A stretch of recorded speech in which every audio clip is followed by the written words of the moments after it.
Back in the mid to late 1970s, right after Christ came into my heart and saved my soul, I obtained a Super 8 movie camera and started experimenting with stop-motion clay animation.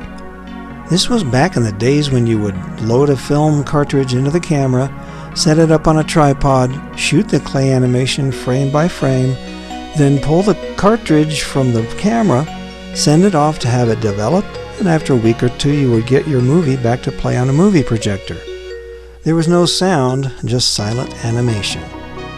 I recently had my Super 8 films transferred to video, so now they can be watched without a movie projector.